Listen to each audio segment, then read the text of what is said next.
Okay. Hey kiddos, you ready to read a book? Did you get your homework done? Did you get to go play outside today? Yeah? Okay. Alright, you ready? Cover up. Let's get this started. We're going to be reading Gertrude McFuzz by Dr. Seuss. She's one of my favorites. There once was a girl bird named Gertrude McFuzz, and she had the smallest plain tail ever was. One droopy droop feather, that's all that she had. And oh, that one feather made Gertrude so sad. For there was another young bird that she knew, a fancy young birdie named Lalalilu. And instead of one feather behind, she had two. Poor Gertrude, whenever she happened to spy Miss Lalalilu flying by in the sky, she got very jealous, she frowned, and she pouted. Then one day she got awfully mad, and she shouted, "This just isn't fair. I have one, she has two. I must have a tail, just like Lalalilu." So she flew to her uncle, a doctor named Dake, whose office was high in the tree by the lake.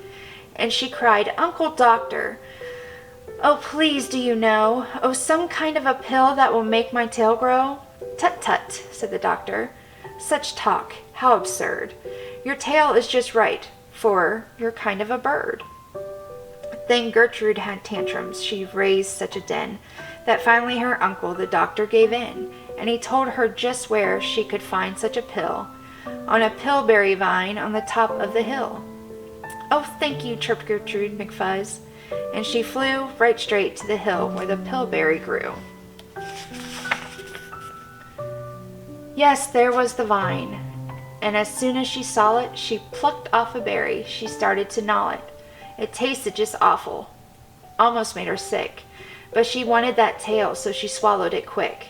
Then she felt something happen. She felt a small twitch, as if she'd been tapped down behind by a switch.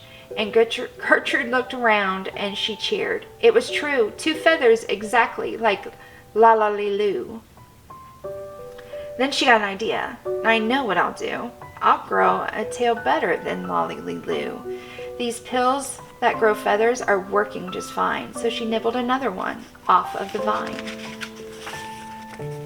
She felt a new twitch, and then Gertrude yelled, "Whee! Miss Lala has only just two. I have three. When Lalalilu sees this beautiful stuff, she'll fall right down flat on her face, sure enough. I'll show her who's pretty. I certainly will. Why, I'll make my tail even prettier still." She snatched at those berries that grew on that vine. She gobbled down 4, 5, 6, 7, 8, and 9. And she didn't stop eating, young Gertrude McFuzz, till she'd eaten 3 dozen. That's all that there was. Whew, that's a big tail.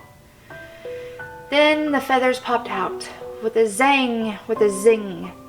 They blossomed like flowers that bloom in the spring, all fit for a queen. What a sight to behold!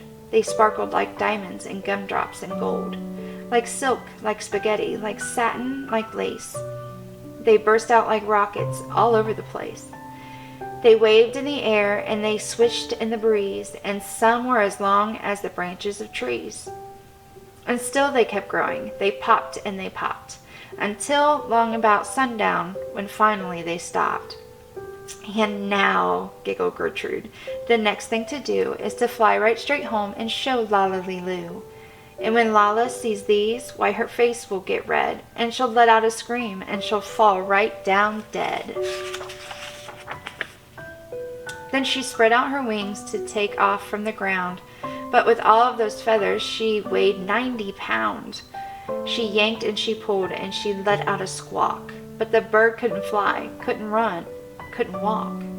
And although that night, all through the night, she was stuck on that hill, and Gertrude McFuzz might be stuck up there still, if her good Uncle Dake hadn't heard the girl yelp, he rushed to her rescue and brought along help.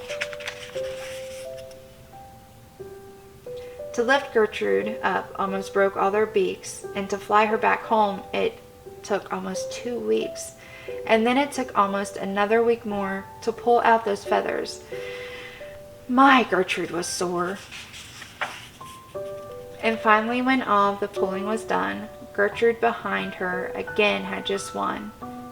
That one little feather she had as a starter, but now that's enough because now she is smarter.